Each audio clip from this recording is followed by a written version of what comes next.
Hello, dear viewers. Support me by subscribing to my channel and share my video if you like it. And also, make sure you comment your thoughts. Now let's start the video. Since the boy had said that both his parents and grandparents were gone, Lord Celeborn took it upon himself to take the place of grandfather. He remembered a long time ago when Arwen was such a young girl, and he dearly missed having such a young child around. He could remember all the times she created with her presence. He thought fondly that she wasn't always personification of angelic grace. There were times where she could have destroyed the entire Golden Wood with her adventures and antics. The days passed slowly while they rested in Lothlorien. Harry was allowed to hang out with the rest of the Fellowship, but Lady Galadriel and Lord Celeborn kept taking up most of Harry's time, especially after he made the Lord and Lady of Lothlorien quite a few tasty tidbits as a way of apologizing. They had never had apples covered in, well, whatever that brown sticky stuff was, but it was very delicious. Lord Elrond had sent Lady Galadriel and himself a warning that Harry would be someone very hard to let go of, especially due to a few things. The boy was lost in a world he knew nothing about. He was forced into a quest that could have devastating consequences if he failed, and his nature, it wasn't that of a hardened warrior, it was that of kind and gentle child, though the child had been long since dead thanks to his relatives back in his own world. If the boy didn't have the wisest person in his family to teach him all there is to know, he would take it upon himself to guide the boy as best as he could. "Just aim a little higher, lad," said Lord Celeborn, standing behind Harry as he shot a small wooden target. They didn't discuss King Main Dinbor any further, but Lord Celeborn did take him out into the Golden Wood and teach him about Middle-earth and a bit about the way of the elves. He taught Harry how to use a bow and arrow, though it was a long process for Harry to even hit a basic elven target.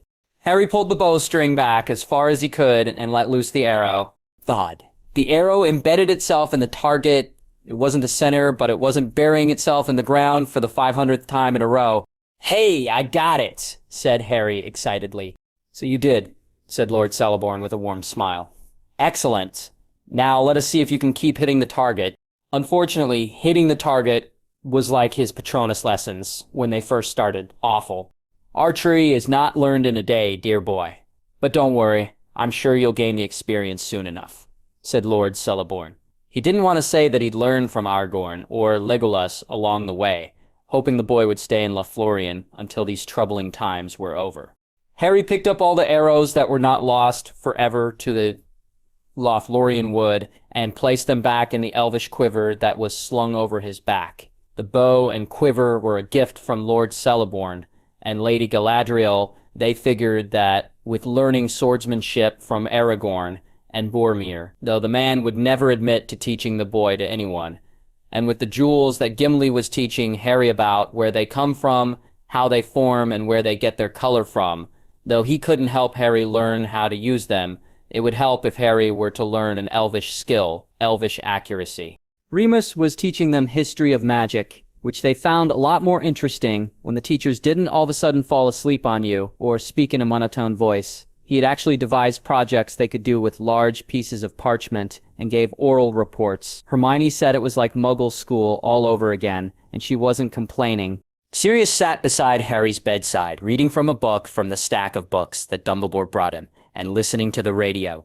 The kids who were still coming in and out of the room now had theory classes of magic in different rooms of the house. He actually found the house as quiet as it was before the Order made its headquarters. Hagrid was teaching his Care of Magical Creatures class in the room. Harry slept, though he thought it wasn't as well done as he would have liked with the creatures actually there. Sirius, however, was highly impressed with all the extra knowledge he had. It beat Professor Kettleburn's class easily. Even he found himself raising his hand and asking the large man a few questions, and he found himself forgiving Hermione. Mr. Weasley decided to help them with their homework by watching over a study hall. None of his kids were taking a Muggle studies class, so he decided to just help the kids with their homework. Charms class was run by Mrs. Weasley. She had sent word to Professor Flitwick for tips on how to help the students learn how to teach charms from just the book. He was more than happy to oblige by sending her several books on charms theory and offered her words of encouragement. Transfiguration, Defense Against the Dark Arts, and Potions were the classes that didn't happen all the time. Dumbledore would teach the Transfiguration class when he would stop by twice a week to check on Harry. Snape would teach both D8 and potions class, though his demeanor didn't change from the one that made his classes infamous at Hogwarts. However, Sirius ran his fingers through the hair of his godson as the news came on. This just in, a house in the town of Little Whinging was attacked by several unknown dark wizards. This home was the house of Mr. and Mrs. Vernon Dursley, the reported uncle and aunt of Harry Potter, the boy who lived. Mr. and Mrs. Dursley occupy their house with their nephew Harry and son Dudley. It is reported that no one was home at the time, but investigators have discovered something terrible in the house where the boy who lived resided. It has been discovered by several members of the investigative squad of the Aurora Department that the boy might not have had the happy home that all would have suspected and expected. Nowhere in the house could any photo of the boy be found. No childhood photos of a younger Harry Potter, only that of the Dursleys' only child, but that was not the worst part. Terrible. What was so terrible? Sirius' ears perked up and he looked over to the radio fearfully. When inspecting every inch of the house, the investigators found a small cupboard under the stairs of this house and unearthed a dried bit of blood on a part of the cupboard. A composition charm was used on the speck of blood. Worse fears were realized when the blood was found to be human blood. Upon further investigation, through Harry Potter's birth records, the speck of blood was his. Sirius's scowl grew into the coming of rage. But the questions that this station has only grown, is this just the tip of the iceberg? Was this a singular incident? Has there been even worse occurrences? What has Potter been through thus far, and is he alright right now?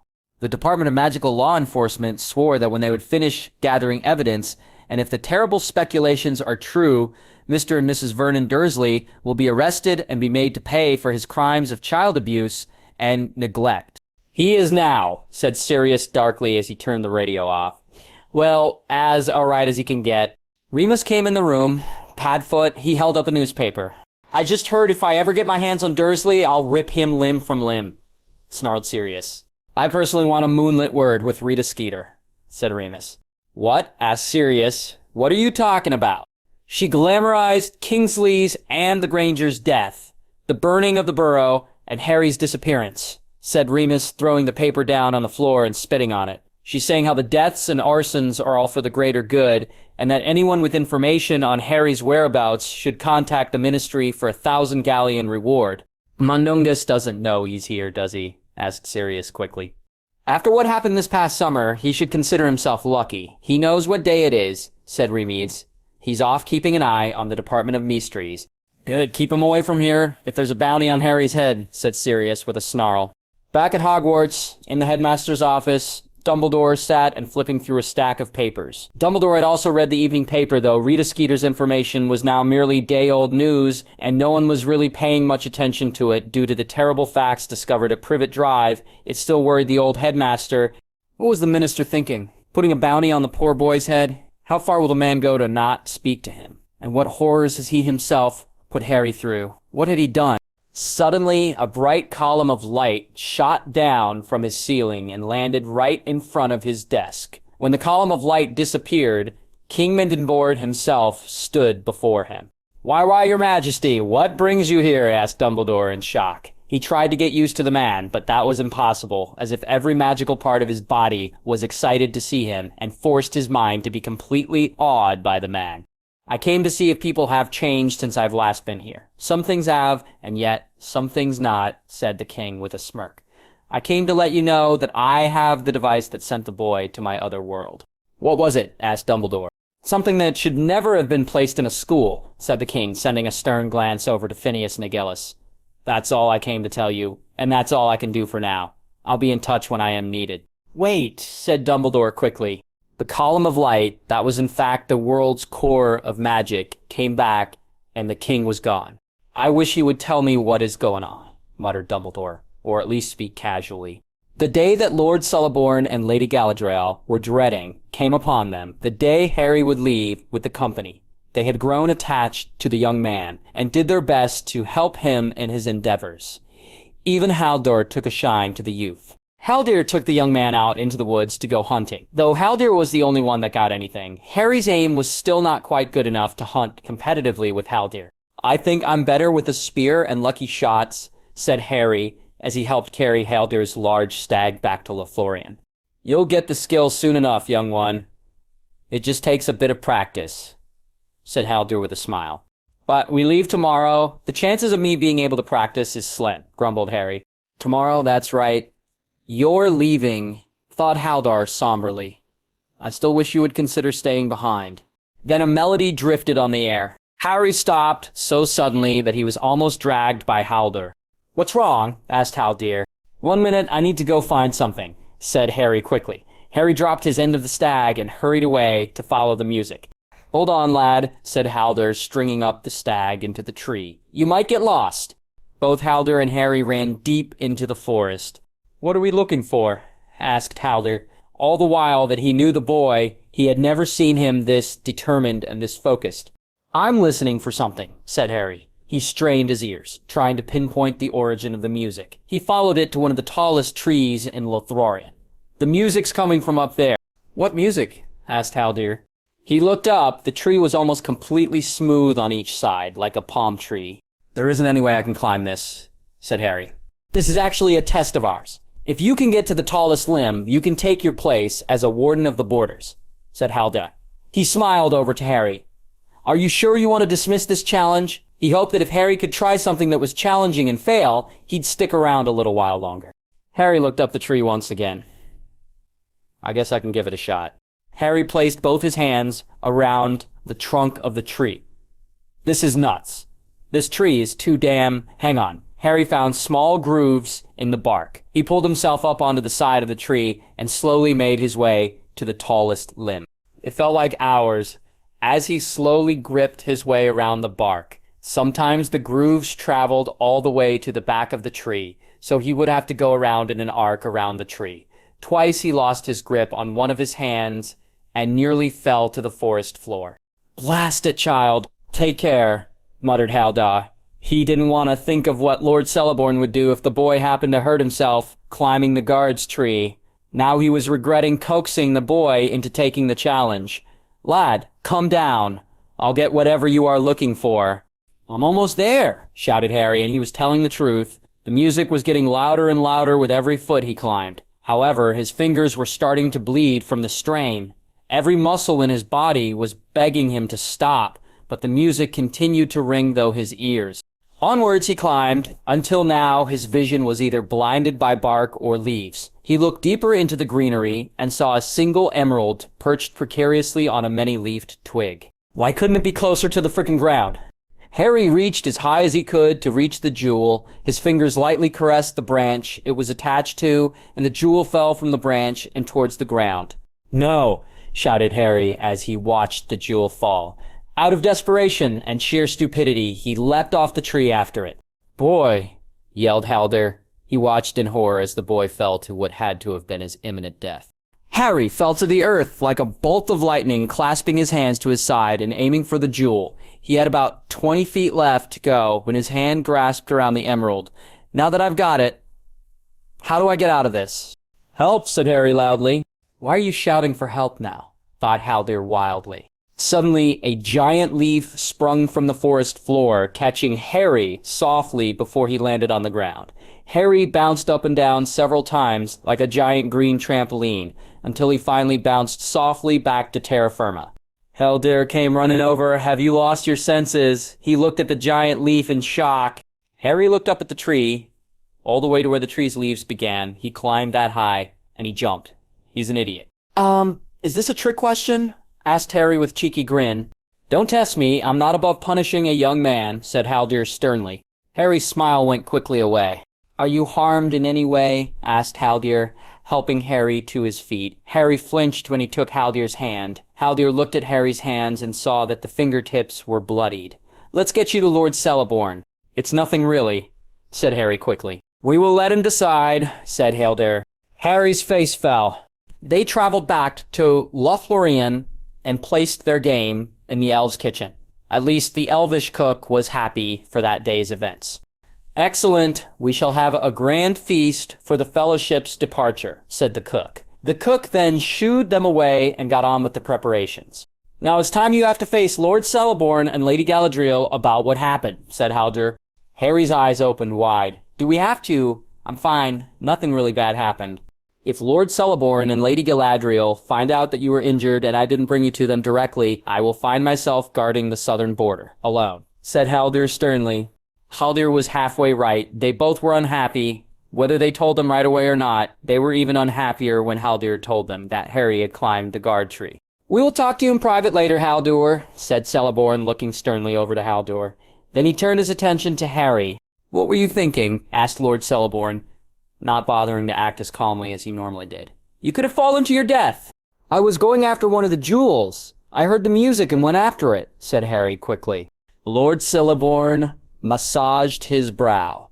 "We'll discuss this later, but for the time being, go to the Lothlorien basin. I'll heal your hands." Harry sighed and walked away. Once he was out of earshot, and Lady Galadriel left to tend to Frodo and show him what he had to be shown, in her mirror, Lord Celeborn turned to Haldir. "So, how high did he climb?" asked Celeborn quietly. "To the lowest part of the treetop. If he were an elf, he would able to train to be a guard. Just barely," said Haldir. "Not bad for his first time and for not being an elf, but he still shouldn't have climbed it, and most definitely jumped from it," said Lord Celeborn. Harry sat beside the Lothlorien basin, waiting for Lord Celeborn. He wasn't waiting for much longer. Lord Celeborn came up the winding stairs, with Strider right behind him. "Let me see your hands, Harry," said Aragorn quickly. "They're fine," said Harry swiftly. Strider examined them closely as Lord Celeborn took a small knothole out of the tree that stood beside the smaller pool and ushered Harry over to the basin. Harry watched in wonder as he saw what looked like golden green water come pouring out of the tree. Once the basin was filled about halfway, Lord Celeborn replaced the knothole, took Harry's hands, and placed them in the warm healing water. "Keep them in there for a few moments. Now we need to talk," said Lord Celeborn. "About what?" asked Harry glumly as he wiggled his fingers in the water. "Harry, Lord Celeborn and I spoke. This is your last chance," said Aragorn softly. "Last chance for what?" Harry asked in confusion. "Last chance for you to stay where it is safe and look for the jewels during a safer time," said Lord Celeborn. Harry almost pulled his hands out of the water in shock. "When Sauron is destroyed, I'll come back here and help you look for them," said Strider quickly. "But there's no guarantee that this quest will succeed. What happens if he wins?" Harry said loudly. "Then Lord Celeborn and Lady Galadriel already agreed to take you to the Grey Havens. There, the high elves that reside there can send you home," said Aragorn. Harry stared. "Your hands are all healed. We'll give you till tomorrow to decide. You've had a long day today. Best get some rest," said Lord Celeborn. Harry was still dumbfounded. What was he going to do now? Harry laid on his bed, looking up through the dense canopy and into the night sky. Harry thought deeply of his entire stay in Lothlorien. It had the same feel as Rivendell did. He felt at ease and safe there. It was a great place to hide, for it had been several nights, and according to Strider, goblins and trolls only come out at night, and there was no sign of them in Lothlorien. Harry thought about Lord Celeborn and Lady Galadriel. He felt bad about his blow-up at the pair of them. He couldn't help but let loose all the frustration that he felt. They were doing their best to try and help him, and there he was shouting at them. He actually really liked it here, just like he was sorry to leave Bree and Rivendell. However, if he didn't leave, he'd never get home as soon as possible. But if he waited, he may be a bit safer. Harry thought of what Strider said, that this was the last chance he had to stay safe and just go after the jewels after the battle was over. The other option was that he go with the rest of the Fellowship, take things as they came. He was in for a rough night of debate, and he had a bad feeling that he wasn't going to get much sleep. As Strider told the rest of the Fellowship the decision Harry had to make, and to leave him be until he decided. The next morning, as Strider and Legolas gathered up the supplies they needed, Strider took special precaution to gather several canteens of the elvish spring water that Harry had acquired in Rivendell. Legolas took great care in filling the packs with lembas bread. He knew that lembas bread was really the only food that they could keep fresh and wholesome in their packs, and given them energy to spare. He took a hold of Harry's pack and was about to fill it with supplies when he stopped. He looked at the pack and breathed in the scent that came off it, like an elf in the Hobbits. The boy preferred to bathe every opportunity he had, which took Gimli and Vermeer by surprise. Legolas reached into his tunic and pulled out the leaf that Harry had given him before they entered the mines. He'd missed the boy, but if leaving him behind in Lothlorien kept him safe, then it was for the best. He packed Harry's pack with some supplies, not the necessities, but just in case the boy came with him, which he was torn in between, hoping he would, and hoping he'd stay safe. Sam stowed a special bit of rope, woven by the elves and Galadriel herself, into his pack. He had gone all the way from Rivendell to Lorien without any rope in his pack, and he hardly went a day without wishing he still had it. This time, he wasn't leaving without it. Merry and Pippin stuffed their packs full of food and were disappointed when Boromir told them they had to carry some supplies, for they no longer had 2 members of their group. Boromir felt sure that the boy was going to stay behind in the relative safety of the wood. As a matter of fact, he was secretly glad of it. The boy was slowly beginning to grow on him. He no longer held hostile words towards the youth. Now it was, how did Pippin put it, teasing, like he and his younger brother Faramir used to do when they were young. Boromir wished that the smaller ones could also stay here, but they wouldn't leave Frodo. Frodo, the ring bearer, oh, what he could do for Gondor with that ring. He'd defeat the terror that they faced every day with the new dawn. He'd destroy the might of Sauron and Saruman. Suddenly, the eyes of Lady Galadriel peered through his thoughts and dreams of power. He shook his head. He didn't want to think of the lady's eyes. They peered too deeply into him for his liking, made him feel like a complete fool, which he thought he was not at all. Gimli sat inside the elven forges, sharpening his axe blade. He couldn't wait to leave this place, though it did begin to cause him to become fond of it, especially the beauty of the lady, but he wanted to get out and cleave a few orc and goblin heads in two. He dug into his pack for his special sharpening stone when his hand fell on the small box that Harry had found. He brought it out and opened it slowly, the fabled treasure of Khazad-dûm. He stirred the countless diamonds around the box with his finger, each one a different and masterful cut. Even in the faintest light, the entire box sparkled and danced in his eyes. These stones were worth all the treasures in the Iron Hills, though not as priceless as the Arkenstone of Thrain being cut and shaped by the greatest jewelers to come from the race of dwarves. He was impressed, though, that the lad was willing to hand over the box to him, though his hands held the faint traces of bruises and burns that came with finding the treasure. If you aren't a dwarf, the lad wasn't bad for a boy of the race of men, and he could cook a fine piece of venison. If these were times of peace, Gimli would have taken the lad to the Lonely Mountain and introduced him to Lord Dain. Lord Dain would greatly appreciate a man of Harry's talents. Maybe. Perhaps.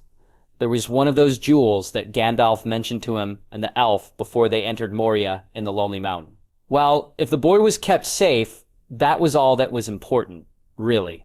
The boy was the youngest member of the Fellowship, not the shortest, but very much the youngest. The hobbits, though he wasn't for certain, had to have been in their 30s. The boy was still in his teens. If he were a dwarf, he would still be at home, crawling about the rocks and playing and training their toy-making skills. But he guessed, where he comes from, boys need to grow old before their time. But he did have to hand it to the boy when they could pick up a stray piece of wood big enough to carve. He could do some fine work. Harry told him once of the music box that he gave to some girl in Bree. Harry said that some dwarves had been passing through Bree and gave him some quick lessons on how to do some woodwork in exchange for a little extra food. Judging solely on Harry's description of the box, he did a fine job. Too bad he didn't see it firsthand, but perhaps once all this was over, he'd be able to see something else the boy were to make. Merry and Pippin were still trying to squirrel more food into their packs and into their pockets. They weren't as happy as they normally were. Not only were they going to leave a place where they could eat anytime they wanted, Strider hinted that Harry might not be coming with them on the remainder of the journey. They didn't want to lose Harry, who was a lot more easygoing about food than Sam was. He was also pretty much their playmate. If he wasn't with Strider, then they were rustling around or chucking a squashy bag of grain that Harry had made way back in Bree back and forth with their feet. Harry was pretty good about kicking it around in the air on the sides of his feet when they would be resting. He was teaching Merry and Pippin how to do it, but amazingly, Frodo was the best at it out of all the hobbits. Also, they didn't want to lose Harry's amazing food while they would be out and about on their quest. It was more like a long and extended picnic when meal times came around. Sam was a great cook too, but they were used to Sam's cooking. Harry did weird but delicious things with what they had to eat. Sam and Frodo were sorry to hear that Harry might be staying behind too. Sam was sorry because Harry and he were constantly trying new recipes together and were constantly exchanging recipes. While Harry taught Sam all about his world, Sam taught Harry how to garden and the names of different plants, that is, if Sam knew what they were. But Harry took in all the information he could from everyone in the company. Frodo was especially sorry to see Harry go. He felt that no one else in the company knew what it felt like to be in as much pain as he was almost every other day. The weighing down his entire body and soul. But Harry, it seemed to understand him perfectly. Harry seemed to know what pain was like, even more than what Frodo did. Frodo liked to wake up early and talk with Harry about all of his adventures and ask questions about them. Frodo liked having someone to talk about what he was going through inside, and with Harry gone, his healing buddy, as Harry put it, would be gone. Now, Frodo felt he lost a protector against Boromir. He knew that Harry couldn't take the ring, not without suffering immense damage to himself. Strider said he wouldn't take the ring and that he'd protect Frodo, but he didn't really want to risk losing Strider to the ring. With Harry, he had a definite protector, though Harry said that his swordsmanship was severely lacking. He still had those jewels he could use, magic, Gandalf. He missed the old wizard very much, and Harry was helping him cope with the loss. Strider was finishing up the preparations and was about to set out to see how the boats were coming. Every time his gaze ran across something green, he could only see Harry's eyes. He didn't want to leave the boy, but if the alternative was him being safe, then it's best that he stayed here. Harry and the jewels in his care were too precious to lose to the enemy, but Harry especially was too precious to lose to anybody or anything. Harry was like a son to the Ranger, so much so that he professed to Arwen that if Harry couldn't find a way back home, that he'd come and live with them in Gondor. That is, if they can defeat the Dark Lord as they hoped. But he supposed that Harry would want to go back to Bree if Anya was still on his mind, unless Legolas dragged Harry off to Mirkwood to meet his sister. Voldemort paced the floor of Malfoy Manor angrily. The guards he had placed in front of the painting were gone, and so was the painting. If he ever got his hands on them, Nagini would be feeding well on their corpses. He needed that painting. He was planning on finding out everything about that painting by inspecting it personally. His informants told him that the painting was a sort of fixed portkey that took wizards and witches to another realm, a realm ruled by King Dunbor himself. In his early years, he tried to attract the king's attention and become his heir, but the king never came. The king must be dead, he decided. If he had been alive, then Voldemort was sure that the king would have come to him and begged him to take the throne. But no word ever came, thus giving him the notion of taking over the entire wizarding world. In his twisted mind, it belonged to him anyway. So if this painting was a portkey of sorts, and the boy went through it, he himself would as well. He'd find the boy and then kill him on sight. Once one half of the boy was gone, the other would follow immediately. It was his only option. Now, none of his Death Eaters could find the boy anywhere. That fool Dumbledore must have used the Fidelius charm again. Using himself as the secret keeper, he had to find that painting. Dumbledore sipped a cup of tea down in the kitchen of Grimmauld Place. Mrs. Weasley was bustling around the kitchen, baking cookies and making the children's lunch. "Are you going to stay for lunch today, Headmaster?" asked Mrs. Weasley. "I would be delighted, Molly," said Dumbledore with a smile. He took another sip of his tea. He couldn't help but appreciate the serenity that she could give off with her homemaking skills. There were many pressing matters on his mind, all having to do with Harry. The school was running as smoothly as can be, especially with Umbridge gone. Harry's the only thing that seems to be the only trouble that plagued his thoughts. Harry, in a strange world, was he really all right? Was he hurt? Was he eating well? Was he already on his way home? He could not help but worry. At lunchtime, all the children and some of the Order members came clambering in and sat down to enjoy lunch. They weren't as jovial as they would be if they were back in school and Harry was back on his feet, but that was to be expected. They discussed their homework and the progress of different Quidditch teams. Hermione was tutoring her parents on the basics of the new world they found themselves in. Though she was doing her absolute best, they were perplexed beyond belief. Sirius, however, only came down to grab 2 giant plates and walked right back out the door. Without saying a word, Dumbledore finished his bowl of chowder and followed Sirius up the stairs. "Any news on how Harry's doing?" asked Sirius as he handed Hagrid his plate of sandwiches back in Harry's room. "I could ask you two the same thing," said Dumbledore. "He's fine, now your answer?" asked Sirius. "I'm thinking he's all right. I'm sure the king would at least tell me if Harry were to fall in that world," said Dumbledore softly. They sat in deep silence, not saying a thing to anyone. All they did was look at Harry. What could any of them say? Hagrid just focused on protecting Harry from anyone wishing to hurt him. In this world anyway. Sirius figured as Harry's godfather, it was his job to be there when Harry woke up, be the first thing he saw, and give him all the care he could. However, Harry got to that other world. The king now has possession of it, said Dumbledore quietly. And yet he didn't tell you what the hell it was, said Sirius. No, he did not, said Dumbledore. I just hope Voldemort did not find it and utilize it before he took it. Back in Lothlorien, the Fellowship were placing all the supplies and thanking their elvish benefactors. Galadriel was giving each member of the Fellowship final words of wisdom and her blessing for the remainder of their journey. Boromir chose to keep his distance from her. Lady Galadriel noticed this, but she accepted his reaction. Lord Celeborn looked around, but didn't see the person he was looking for. He sighed with relief. He wouldn't have to say goodbye. It seems that Harry chose to stay here, said Lord Celeborn with a warm smile. I must say I'm very relieved. Please take care of him, said Aragorn quietly. You mean we aren't going to be able to say goodbye? Asked Pippin. It appears not if he isn't here, said Boromir, as he loaded the boat. Can we go and find him and say goodbye? Said Merry, starting to walk towards the forest. Strider took a hold of the hobbit's shoulder. Let Legolas go and find him, he's faster, said Strider. I want to say goodbye as well. Hang on, I'm coming. The elves, Lady Galadriel, Lord Celeborn, and the Fellowship turned to see Harry hurrying down the path, with a new pack, his pouch, and his sword. What are you doing? Said Strider as he watched the youth run up to them. I'm coming with you, said Harry, putting the pack he had in the canoe. I spent the entire night thinking about it, and decided I was going with you. Are you sure, lad? Asked Lord Celeborn. We hate to see you go. He didn't mention that. He could feel his ancient heart breaking. Harry looked up to the elf. He could almost feel the pain resonating off him. Yes, sir. The offer you gave me was really great, but I'd get into way too much trouble, and I'd overstay my welcome really fast, said Harry with a smile. Lord Celeborn smiled in spite of himself. And this way, if it'll be faster if I find all the jewels I can on the road, said Harry.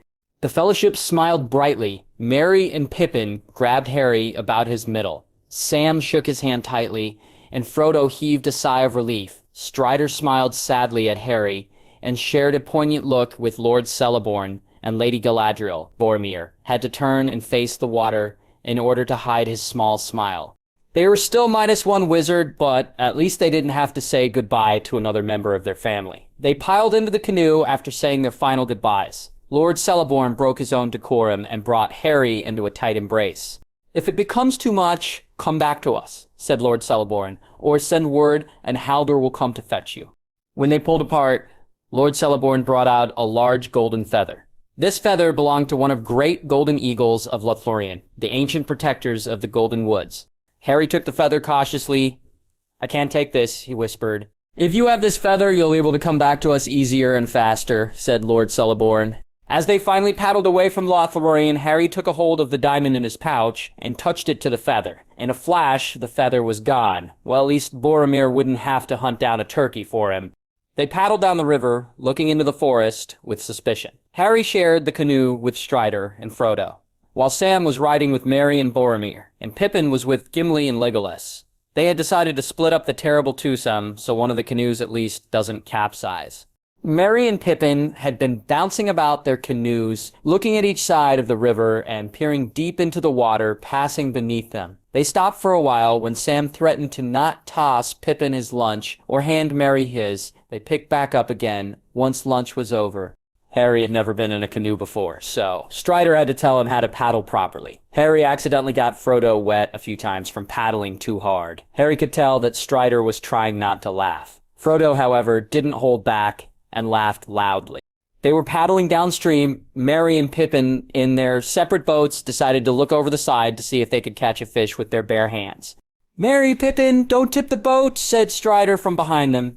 We just wanted to see if we could catch something, said Pippin. Suddenly, a fish leaped out of the water and smacked Harry in the face. The force of the fish striking him knocked him backwards. Frodo and Strider stared in shock at Harry, who was now sprawled in the boat, facing upwards. I caught a fish, said Harry with a groan. He held the fish up high into the air. It wriggled until the fish escaped back into the water. Strider and Frodo began choking on their own laughter, as well as the occupants of the other boats. "That's right, laugh at my expense," said Harry with a playful scowl. "Really glad it came along now."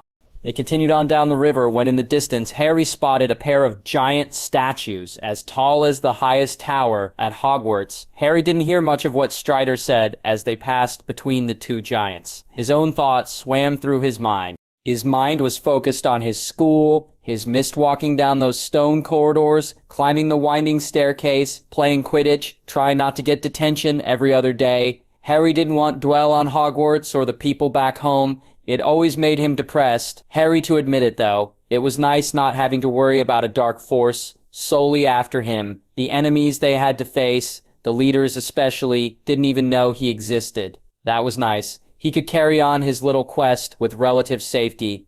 It wasn't long after they passed the giant statues that they finally pulled onto shore. They pulled the boats ashore and unloaded them. Gimli got a fire started, and with some of the extra food Harry packed away in his pack, he made them a modest sort of stew. It was too bad that he couldn't keep a hold of the fish.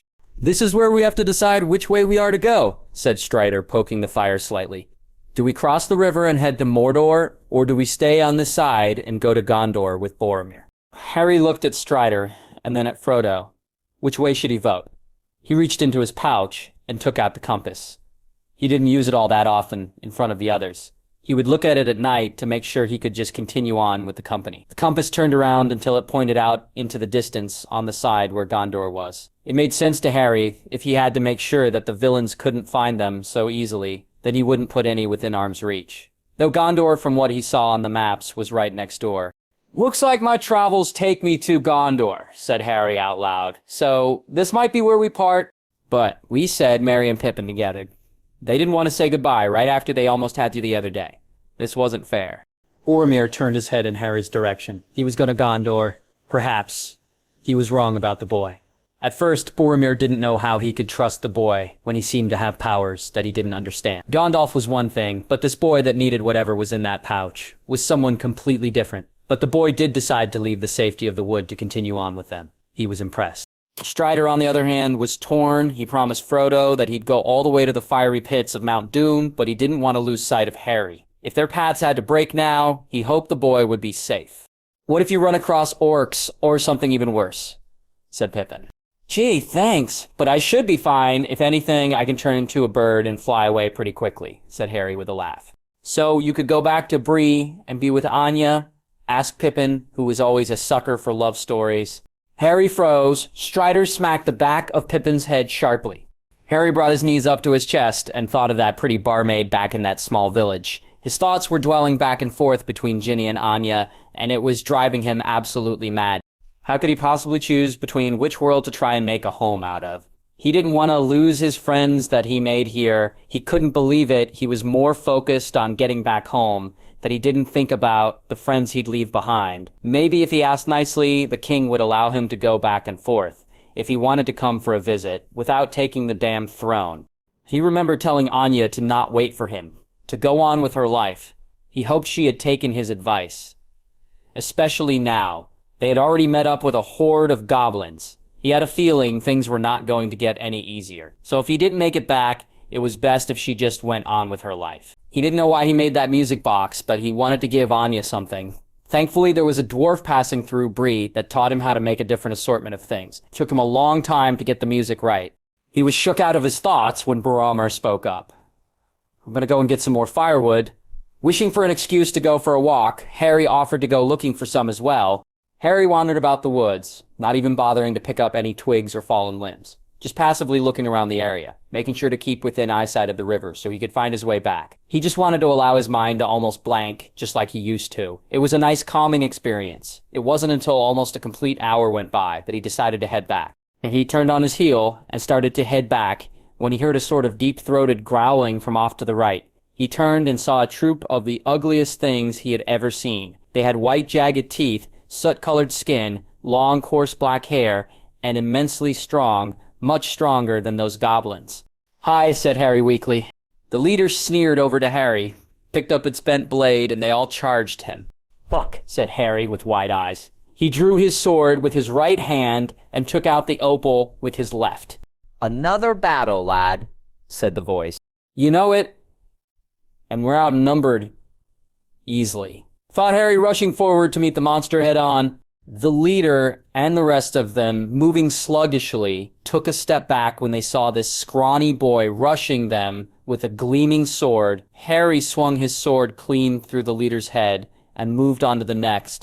Harry easily dodged the monster's weapons and sliced his way through the forest of bodies. He didn't stop until all of them were on the ground and not moving anymore. He looked down at the ground, breathing hard. Where the hell did these things come from, and what the hell were they? He then ran as fast as he could to the campsite. He had to get there before any more of those things could get there. He needed to warn them. He threw himself through the woods, just following the current of the river until he got to the campsite. Everyone was gone. He looked around frantically and saw one of their boats heading for the opposite shore. But the boat wasn't unoccupied. He saw two short figures paddling away. "Sam, Frodo," he shouted across the water. They turned and looked back at him. "We're going to Mordor," said Frodo back to him. Harry turned and dug out his pack. He emptied his bag of the Limbus bread and a flask of elven spring water into another pack. He reached into his pouch and grasped the diamond, thinking of an eagle and allowing the magic to change him. He felt his entire body stretch, his hands, arms, legs, and feet. Then a warm covering came over his body, and his nose stretched and hardened. This was really the only part of the transformation he detested. It was quite painful changing from one animal to another, but he relished the strength it gave him. Frodo and Sam watched in wonder as Harry's body was replaced with a massive giant eagle's. The feathers on the eagle were black and gold. The sheer size of the eagle was staggering. It looked big enough to pick up a cow in each of its talons. The eagle picked up the bag with the curl of his talons and flapped over to the boat.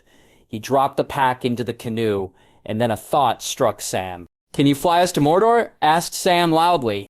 Now, why didn't that idea strike Harry? It was perfect. It got it all over within a matter of a few days. Harry dropped a little bit so they could climb onto his back a little easier, but the moment Frodo touched him, Harry was knocked almost out of the air. "It's the ring! He can't even touch me when I'm wearing it," said Frodo, looking horrified at Harry, who nearly fell into the water. Harry rebounded quickly and landed back on the shore he stuck a talon in the pouch that had fallen to the ground when he transformed, and turned back to normal. He turned towards the two hobbits and shouted over to them. "There's more food in that pack for you and some elven water. Be careful," shouted Harry over to them and waving. "You take care too," said Sam.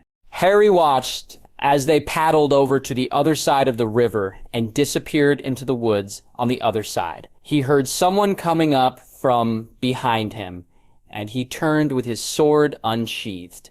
It was Strider, Gimli, and Legolas. Over Strider's shoulder was Boromir. "Are you all right?" asked Strider. "Where's Frodo and Sam?" "I'm fine, and they're over on that side now." "What about you? Are you all right? What's wrong with Boromir? Where's Merry and Pippin?" asked Harry. "Merry and Pippin have been captured by those vile things," said Gimli. "And Boromir was killed," said Strider softly as he laid Boromir gently on the ground. Harry's breath caught in his throat. "Merry and Pippin gone, Boromir dead." "Boromir wanted me to tell you he was sorry that he was so coarse with you," said Strider. Harry leaned against a tree, needing its support. They had to go after Merry and Pippin. He had to get revenge for Boromir. He wished he and the man could have patched things up completely. They were finally making some headway, and this happened. "I'm going after Merry and Pippin," said Harry, pushing himself off the tree and grabbing his pack. "We're all going after them," said Strider. "It seems that I cannot go no further with Frodo, but we will not allow Merry and Pippin to their fates. But first, we need to see to Boromir." They placed Boromir into a canoe, gently laying all his possessions with him, his shield, horn, and sword. His horn, from what Strider said. He blew it, and they all came to him to try and help. But Harry didn't hear it. He supposed that wielding the opal sound slows down as well, because he did hear a sort of low mooing sound, so that must have been it. They bowed their heads in grief, and Harry sang a soft rendition of Danny Boy for him. It was the only funeral-like song he knew. Once they steeled their sadness and turned into vengeance, they took only the most important things, weapons, little food, and little water, and took off at a run. Before, however, Harry handed Strider his now lighter pack and turned into a stag once again. He couldn't hope to keep up with them, so he made up his mind to transform. He easily kept pace with the other three. They ran all day and well into the night after the trail of monsters. He was right. Harry would have collapsed with exhaustion if he had stayed in his original form. This was much easier to deal with. He even had the strength to pick them each up in rotation so they could rest when they needed to. Harry continued onward with the remaining members of the Fellowship. All he could think of was, those things better just drop off Merry and Pippin safely and run away as fast as they could, because he was going to get each and every one of them. Voldemort sat in the Malfoy dining room, listening to each of his Death Eaters' reports. He was still seething from their incompetence. The ones that were supposed to guard the painting were still missing. These fools should have done better to pick lackeys that were smarter than Pixie's dung to guard the painting. They were discussing the different ideas they each had for taking over the Ministry and then taking over Hogwarts. They were running with their idea as fast as they could, for characteristically, the Dark Lord would step in quickly, call them all fools, and come up with his own plan. This way they'd be able to show him they too had original idea, and perhaps they could sell him some of their points. Though it was a double-edged sword, if their idea was an imbecilic one and proven so, the Dark Lord would punish them personally. Once the meeting was over, without anyone dying or being tortured for a change, the Dark Lord sat in front of the fire with Nagini at his feet. He had to find the boy, find him and extinguish that green tint in his eyes that haunted his thoughts. He wanted the boy dead. Now, the light from the fire turned from red to black. Voldemort moved swiftly from his chair and drew his yew wand. The fire crackled, still black as death. But then a giant, fiery red eye erupted from the darkness. "Greetings, brother," hissed a voice coming from the eye. "And you are?" said Voldemort coolly, his wand still pointed towards the eye. "I am Sauron, and you and I have a common goal," whispered the voice. "Do we now?" "And that would be," said Voldemort, still not lowering his wand. "I have a little mouse scurrying around my world, and from what I understand, you want this mouse dead," said the eye. Voldemort tilted his head, but then his eyes flashed. "Potter, you willing to give me the boy?" said Voldemort with an excited sneer. "I'm willing to bring you to my world. It's up to you to find him," said the voice. Suddenly the black fire swirled about Lord Voldemort, leaving nothing behind except Nagini and his cloak. What he didn't notice was someone peering through the door at the fireplace. Then the face disappeared. Lord Voldemort opened his eyes. He was lying on the ground amongst sweet-smelling grass, a new set of black clothes, a tunic, pants, and leather boots upon his body. His black cloak gone, he drew his eyes from himself to look around his person and saw a small river beside him. He stood up and walked over to the river, gazing down into his reflection, and nearly fell in from shock at the reflection he saw. The face that he had been cursed with from perfecting the dark arts was gone. His original face, the face of his accursed father, was restored. He was a handsome man in his middle ages, and his black hair was completely restored.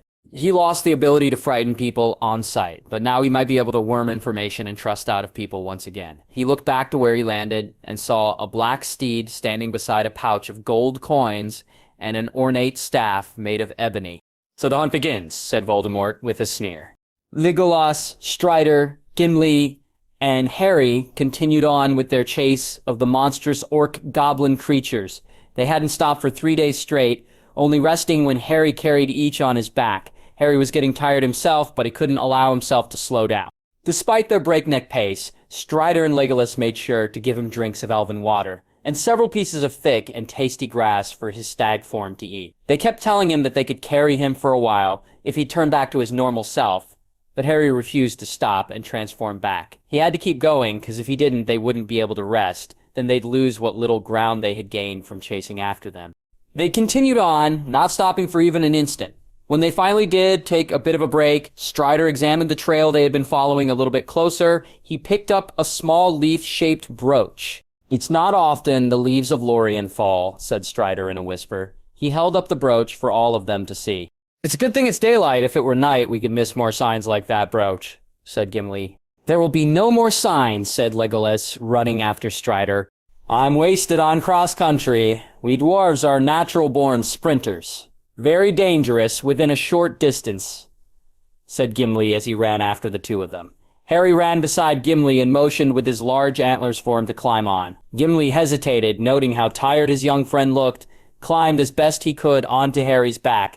They stopped once again. Once they entered a large open meadow, Strider said that they were finally gaining on them, but Legolas said they were heading towards the direction of Saruman's tower. Saruman, didn't Gandalf say that this wizard was now in league with the Dark Lord of Mordor? Harry reared on his back legs, dug his hooves into the dirt, and pushed off with such force that it nearly sent Gimli sprawling to the ground. "Harry," said Strider. Strider and Legolas hurried after Gimli and Harry as fast as they could. Harry wasn't going to let Saruman get his hands on Merry and Pippin. They were pretty much a constant reminder of Fred and George, and he didn't want to lose that, and they didn't deserve that kind of fate. Onward.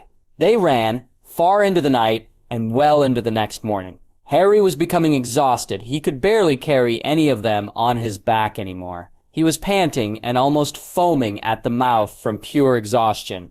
He didn't stop till his legs began to buckle underneath him. "Lad," said Gimli, sliding off the stag's back. "Harry," said Legolas, coming up quickly. "Are you all right?" The stag finally came to complete stop and breathed heavily through both its nose and mouth. Finally, the legs of the stag gave way, and he crashed down in the meadow grass. Strider pulled Harry's pouch from his own pack and dug for the diamond. Suddenly, the thundering of hooves came towards them, and then a cavalry of horsemen rode over the small hill. Harry didn't care what was coming towards him. He just needed to rest a moment longer. Harry laid his antlered head down on the grass and closed his eyes. The riders quickly approached where they were taking their rest. "Riders of Rohan, what news from the mark?" shouted Strider as the riders galloped towards them. They went past them and then circled around them. They enclosed their giant circle until their spears were pointing directly at their chests. One of the riders pointed his long spear down at the fallen stag. Harry's eyes were closed and he was almost gasping for breath. "I've never seen anyone run a stag to near death. I'll finish him off for you." He raised his spear high into the air, directly over Harry's fur-covered chest. "You will die before your strike falls," said Legolas, pulling back an arrow on his bow. The spears came closer together at the sight of the arrow. "Such strange loyalty you have to a piece of game meat," said one of the riders. Aragorn, diamond in hand, nudged a few of the spearheads aside and walked to where Harry lay. He placed the diamond on the tip of Harry's nose, and a bright flash of white light. Harry's original form was restored. The horses reared up and backed up despite the commands of their riders. The leader of the riders stared at the sleeping figure in amazement. "It's a lucky thing that we didn't decide to slay him for ourselves," he said weakly. "You wouldn't have been able to catch him. Horsemaster, he's faster than any horse, and can run for days without stopping," said Gimli proudly. "And yet you appear unwearied," said the leader with a smirk. "He carried us, each in turn," said Gimli. The leader looked at Gimli in disbelief.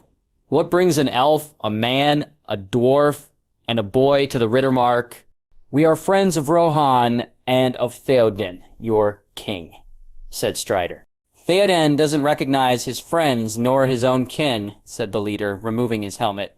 "I am Emer, nephew to King Theoden, though. It should be said that Saruman the White rules, for the White Wizard has poisoned his mind against his own family."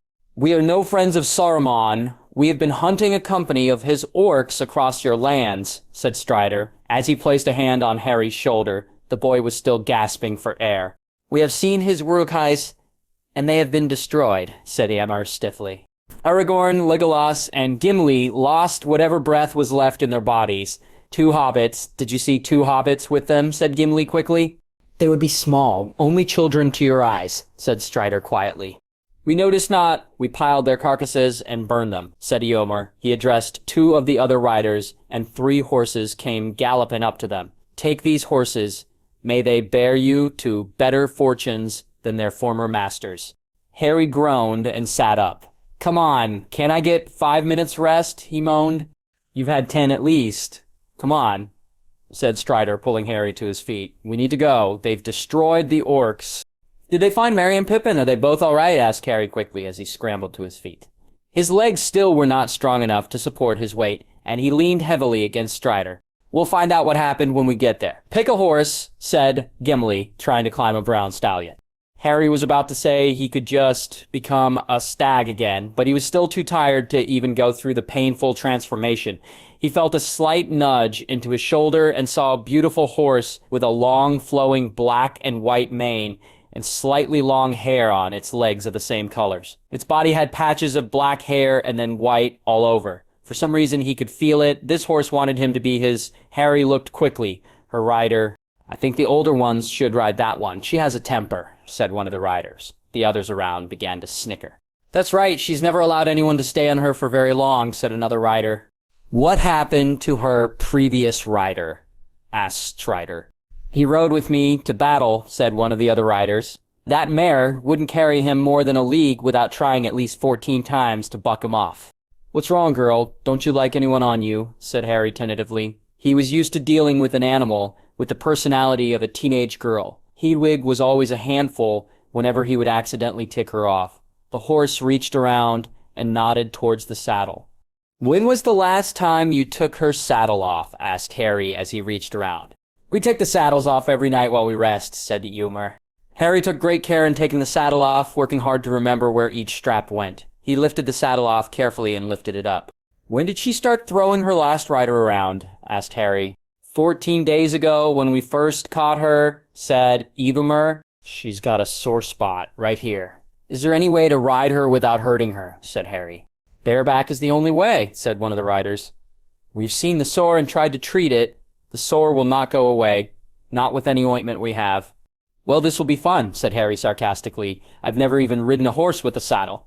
Several riders laughed. "How can a lad your age go without learning how to ride?" "I'm a lot better at flying," muttered Harry. "Let's see, you ride a broomstick." "I'll ride close to you," said Strider, "until you learn how." Strider was about to kneel and give Harry a leg up when the horse fell to her own knees and allowed him on. The riders stopped laughing. "What in the world?" "Why is that horse doing that?" said another rider. Harry climbed nimbly on, making sure not to sit right on her sore, and hung on tightly as the horse stood up. "Does this horse have a name?" asked Legolas. He looked at Harry from his own horse that he shared with Gimli. The horse looked as if it were bred especially for the youth.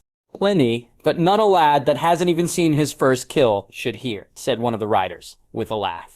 "You'd be amazed of what I have been forced to see," said Harry with a cold tint in his voice. The riders went silent. The look in the youth's eyes told the truth. "Nay, she does not have a name," said Emer. "Perhaps you may be able to come up with a name she would come to." Harry ran his fingers through her mane and whispered into her ear. "I'll try and find a really great name for you." The horse whinnied in agreement. They galloped away, Strider keeping close to Harry in case he was bucked off or fell off. Harry had to hold on to the horse's mane very tightly to stop himself from falling, but he never did. He didn't keep the bridle on her, just in case she didn't quite like that either.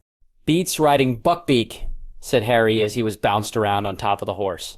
"You've found yourself a majestic horse, lad," said the voice hidden in the sword. "I just hope she likes me and won't buck me off," thought Harry. They continued on, heading straight towards the small pillar, black smoke, high above the fields. Harry hoped that they would find Merry and Pippin safely. He also hoped that Sam and Frodo were both all right, too. His thoughts were broken by their arrival to the mound, where they saw a pile of those monsters' bodies. Strider said they had a name. Uruk-hai, in Harry's opinion, monster was a much better name for them. "Any sign of them," said Harry, looking around. All he saw were those things' bodies burning on the heap. They stepped off their horses. Harry needed some assistance, and looked around trying to find some trace of the hobbits. They peered fearfully into the mound, hoping the worst was not true. "Look," said Gimli. He held up a burnt piece of braided leather. "It's one of their elven belts." Harry took a step back in shock. "No, we didn't lose him. We couldn't have." Strider kicked an Uruk-hai helmet out of grief and fell to his knees, screaming. "That broke his toe, easily," thought Harry. Tears fell from his own eyes, and he fell to his knees and covered his face with one of his hands. He couldn't believe that they were gone. Losing Gandalf and Boromir was bad enough. Why did they have to lose Merry and Pippin now? Harry didn't notice Strider looking about the ground. He was too busy trying not to start weeping. The horse that bore him to this place nudged his cheek with her nose in a comforting sort of way. "Their tracks lead away from the battle," said Strider excitedly. Harry snapped out of his thoughts and ran after Strider, who was heading towards the dark forest beside the burning mound of flesh. He noticed that Strider was limping slightly, but he didn't take any notice of Harry when he asked if he wanted to ride to where the trail ended. They had to find the hobbits before someone else got their hands on them. Voldemort rode his black steed up to a giant wooden wall. The signpost about a mile back said the name of this homely little village was called Bree. The door was shut, and there was no one around to open it. How annoying! It seemed he'd have to get off his horse and knock on the door. He stepped down off his horse and knocked sharply on the door. The window slid sharply open, and a craggy-looking face opened. "What do you want?" said the man. "A meal and a night's rest," said Voldemort smoothly. He was almost nauseous from all pleasantries he'd have to spew just to get his way. His wand was no longer present, but that sword on his hip was all the power he would need. But this wall was better than a shield spell to protect this man from his steel. He had a staff, but he was unsure how to make it do what he wanted. Learning to wield that would take time. The man allowed Voldemort to enter Bree. In the dirt beside the door was stone monument, but he paid it no further mind. He rode through the street, trying to catch word if the boy was there or had passed through. He got his wish. "Hey, the prancing pony's not the same without Harry. The food's not as good," said one of the men standing beside the blacksmith shop. "Though that woman tries, she just doesn't have the talent that kid did," said another one of the men. "Gotcha," thought Voldemort with a cruel smile. He walked around the town, urging his horse onward. Now he had the task of finding this place called the Prancing Pony. It wasn't as hard as he thought. The Prancing Pony was right on the main road of town and easily the biggest inn. He tied his steed to a large pole and walked inside. The interior was just as busy and noisy as the outside street. "Good evening, sir. What can I do for you this fine day?" said a man to his left. Voldemort turned and saw a portly man standing behind the counter, washing a giant tankard that was just emptied of its ale. "I need a room and food," said Voldemort stiffly. "For how long, master?" asked the innkeeper. Voldemort tried hard not to smile. That word sounded so delicious to him. He wanted nothing more than the whole world to call him that, and for it to be true, all that stood in his way was that blasted boy. "I have yet to decide," said Voldemort. "Well, it's a silver penny a night," said the innkeeper. His eyes opened wide when he saw Voldemort lay down several gold coins on the counter. "I believe this should cover it," said Voldemort, reading the look in the innkeeper's face. Most surely, master," said the innkeeper happily. Voldemort turned and sat in the dark corner of the inn. The innkeeper came over with a large tankard of fresh ale. "I've heard that this place has the best food, though it has fallen slightly since your last cook left," said Voldemort silkily. We had the best good we've had in a long time. Harry, his name was, came from pretty far away. He had to leave and get back home, though," said the innkeeper. Our young barmaid, Anya, was quite taken with him. He pointed towards a pretty young blonde putting food on a table. Voldemort looked over to the young lass and hid a cruel smile. Was he fond of her as well? Aye, that he was. He kissed her right before he left, and even left her a present after he left, said the innkeeper with tears in his eyes. A good lad that he was. The innkeeper finally left him to his thoughts. "So he's fond of you, is he? That's all I need to know," thought Voldemort viciously. Harry hurried, as fast as his tired legs could carry him, into the forest. The horses were absolutely refusing to go inside, so they were left to enter the forest on foot. Something about the forest seemed to frighten them, and made them uneasy and skittish. No matter what they did to try and urge them inside, they would not enter under any circumstance. Harry was still exhausted from all the running he had volunteered to do, and was trying as hard as he could to keep up, but little by little, the other three were pulling away from him. His lungs were aching, every muscle in his legs was screaming for relief, his face was drenched in sweat, and the tunic was sticking close to his chest due to the perspiration. Harry tried to catch up after Strider, Legolas, and Gimli when something that felt like a heartbeat coming from the pouch. He stopped, took the pouch off his hip, and took out whatever it was that was throbbing. It was the emerald. The stone was pulsing as if it held a little heart inside, and blinking like it was a Christmas tree light. "What's going on with this thing?" asked Harry, holding out the jewel. All the while, the light was fading in and out. "What is it?" asked Strider in a hushed voice, as he fell back to Harry. "This emerald? It's going mad," said Harry in an awed voice. They stopped for a moment so that Strider and Harry could examine the stone. Legolas kept a sharp eye out on the surrounding area, while Gimli further examined the tracks. They had snuck a glance at what was in the boy's hand, but neither of them could see whatever it was. All they saw was the boy's palm, nothing more. It never ceased to amaze them that only some people could see those stones and others could not. Legolas was an elven prince and couldn't understand why he couldn't see them, but Lord Elrond was another to be unable to see the stones. Gandalf could offer little to no insight into that curiosity, for it vexed him too. "I'm not completely sure what is wrong with this emerald. What is the power this stone has?" asked Strider. "From what I can tell, it controls plants," Harry said.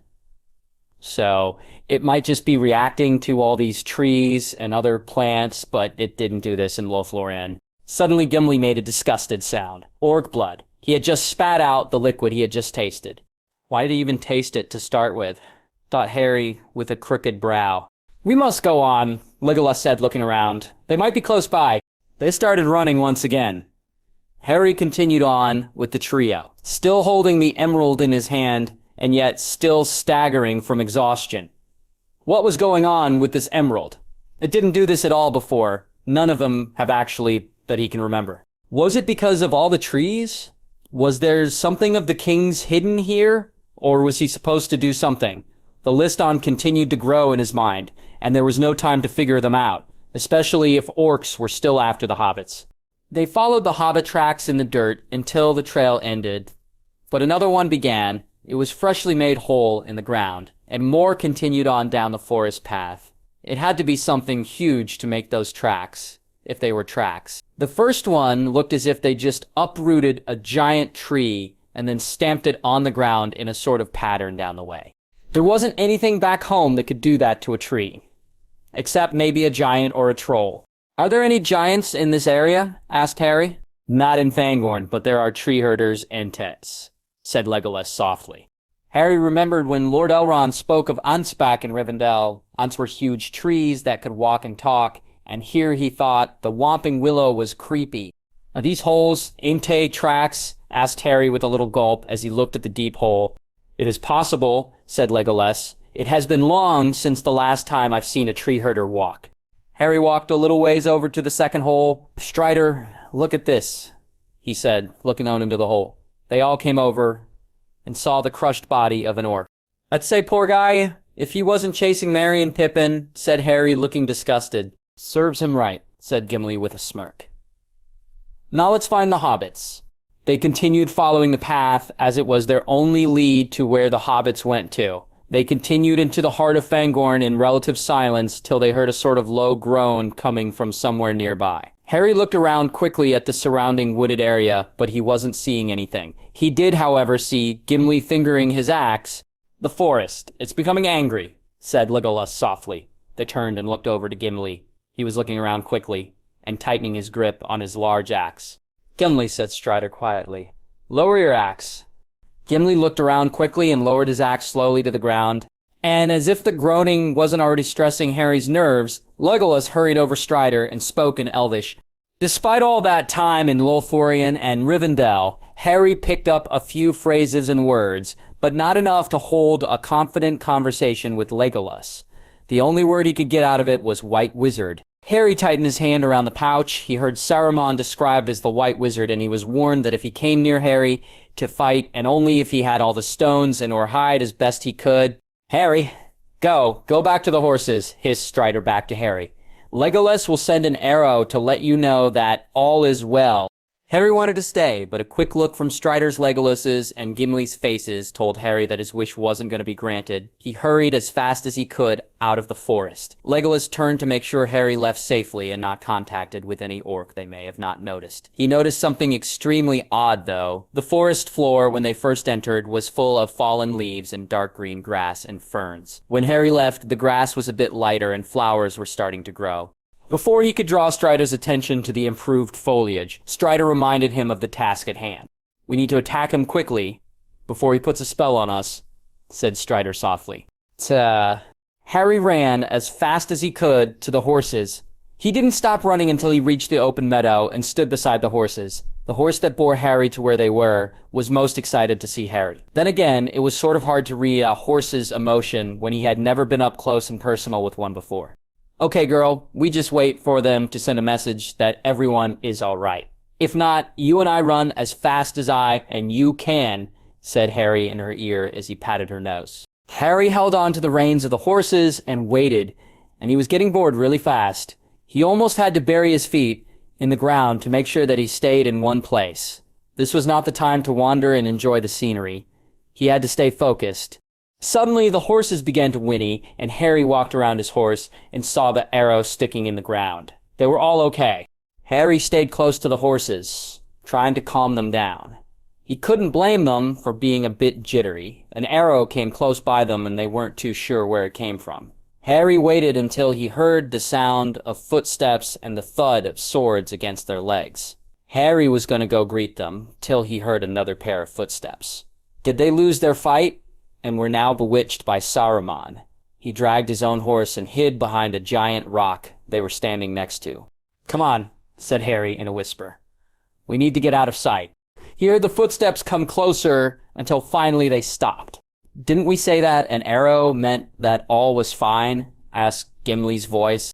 "We did," said Legolas' voice, "but perhaps he forgot and bolted instead." "Pity. I would have dearly loved to see that boy again," said a voice that sent a jolt straight through Harry's heart. "It couldn't be." He came scrambling out from behind the rock and nearly crashed into Legolas, who was looking at the tracks and following them behind the rock. The first thing that struck Harry's eyes was a blur of white. He thought of Saruman, but then he recognized the face. It was Gandalf. Gandalf smiled warmly at the boy, but the smile faded to a look of shock as Harry fell to the ground in a dead faint. The horse followed Harry from around the large boulder. When she saw Harry lying on the ground, she reared up on her back legs and kept them at bay. "What has gotten into this beast?" asked Gimli. "She's protecting him," said Legolas, looking at the horse with wonder. Gandalf soothed the horse with his raised hands, soft voice, and a spell for good measure, though it took a while to calm the young mare down despite all that effort. Strider knelt down and lifted Harry into his arms. Strider reached into his own pack and pulled out a crystal phial he had gotten from Lorien. He placed the phial and tentatively placed it to Harry's lips. He parted Harry's lips slightly and poured a little of the liquid into his mouth. The unconscious lad groaned, and his eyelids fluttered open. "Gee, Gandalf," whispered Harry. "You're alive?" "That I'm, lad," said Gandalf. "Are you all right?" "Shocked," said Harry simply. Legolas and Strider helped pick Harry up off the ground and allowed Harry to lean on the both of them. "We must move on to Edoras and see to King Theoden, whose mind has been overthrown," commanded Gandalf, but he still held on to one of Harry's shoulders to stop the boy from collapsing again. "What about Merry and Pippin?" said Harry, looking around. He didn't see the little ones anywhere around. "They're safe. I have an old friend keeping an eye on them," said Gandalf with a smile. Gandalf then turned to face the open space as they took a hold of each of the horse's reins. He began to whistle loudly. Harry stared at him in amazement. He had never heard anyone whistle like that without a flute pressed to their mouth.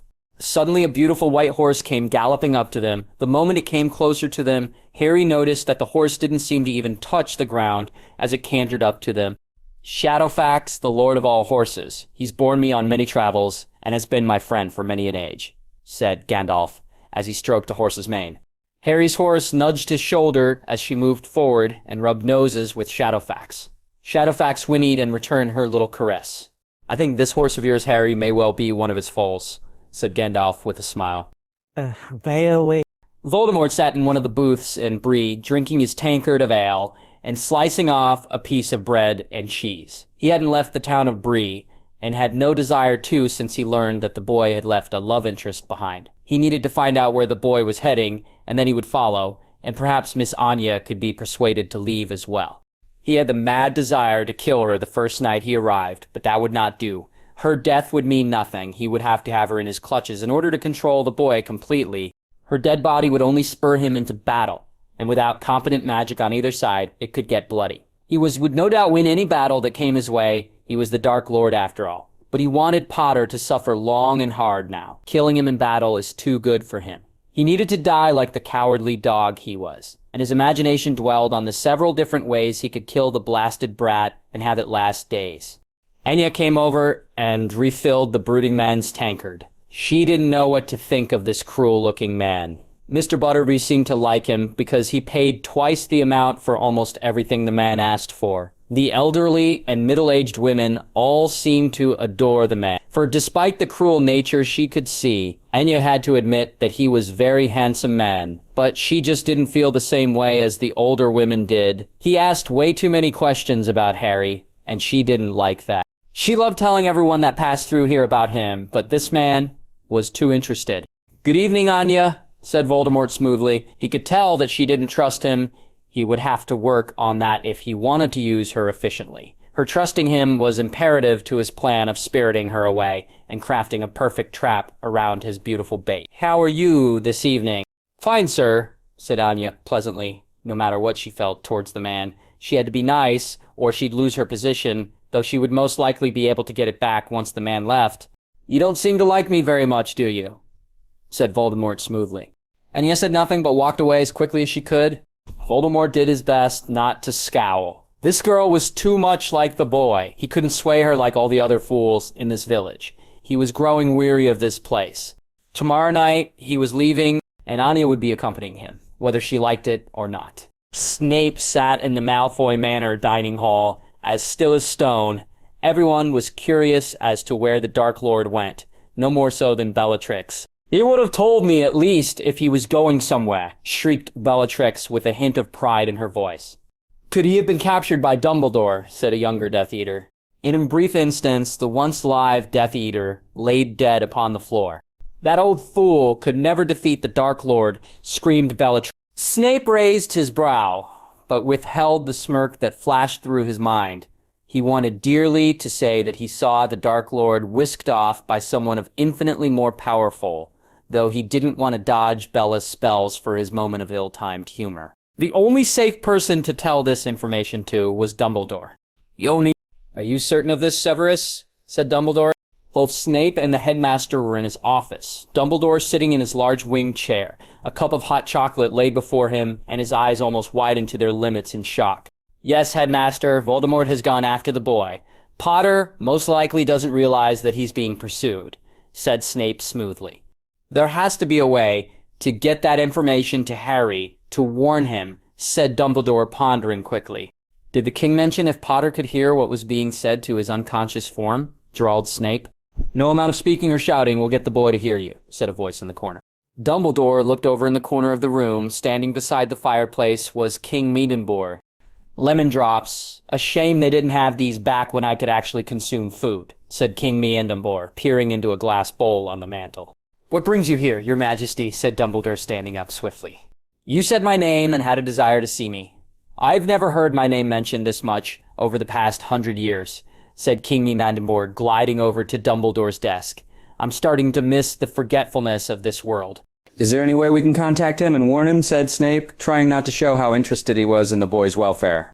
"Would you be willing to change your mind and send someone?"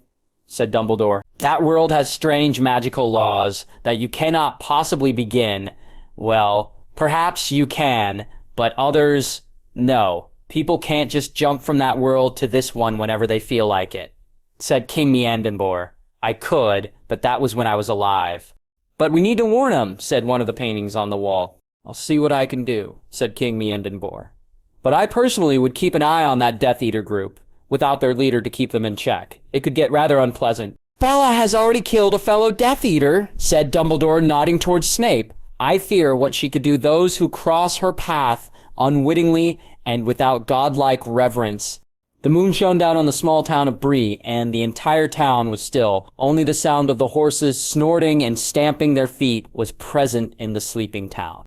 In the moonlight, a lone figure headed towards the stables with a large sack over his shoulder. He slowly opened the door that led to the only black horse in the entire town, and climbed into the saddle, laying the large sack in front of the saddle. He turned the head of the horse and galloped out of town, leaving the quiet town to never return. "I told the was." The next morning, the word spread far throughout the town. Anya the barmaid was gone, and so was the mysterious rich stranger. Many of the women muttered that Anya had run off to be with the rich stranger like so many of them wished to, but Mr. Butter wasn't too sure. He saw how she looked at him, and how she refused to serve him a few times. Young Anya could barely stand the man. She found him shifty and untrustworthy, and besides that, she still wasn't looking at anyone the same way she looked at Harry. She wasn't going to just run off with this stranger. He had the bad feeling that she didn't want to go anywhere with him, so that meant he took her by force. He called a few of the local rangers and told them his fears. They had figured the same as the woman had. Even one of the rangers' wives seemed to take with the mysterious stranger, but they said they would follow the trail, try and catch up to the pair and see what the actual truth was behind the disappearing barmaid. The remaining members of the Fellowship traveled onward to Edoras. Everyone but Gandalf was unsure what sort of welcome they would receive. The words of the riders that they had met before reaching Fangorn were still weighing heavily on their minds. If this king would exile his own flesh and blood out of the Golden Hall, then what was this ruler's behavior towards strangers? "You stay close to us, Harry," said Legolas softly as they galloped closer to the city of Edoras. "Yes, if indeed Saruman is exerting his will here, it may be best to keep those stones a secret and not to use them," said Gandalf. If he caught word or rumor that the jewels were close by, he would use all of his resources to get them. "So stick with sword fighting," said Harry, riding alongside Aragorn, his hand holding onto the mane of his horse. Gandalf explained to him that Shadowfax also did not like having a bridle on him, so he assumed that it was only natural that his offspring would also not be fond of them. "I think that would be best, but do not draw attention to yourself here. Not with him, so close," said Strider solemnly. "We can only hope that they do not recognize your horse and the apparently legendary temper she had.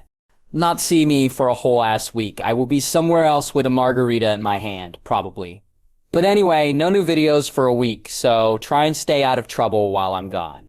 They made it to Edoras without much interference, and even got to the Golden Hall without being stopped, but they were stared at. Harry noticed that Rohan didn't really have a castle to house their royalty. They had something that, in Harry's opinion, looked like a giant ornate stable.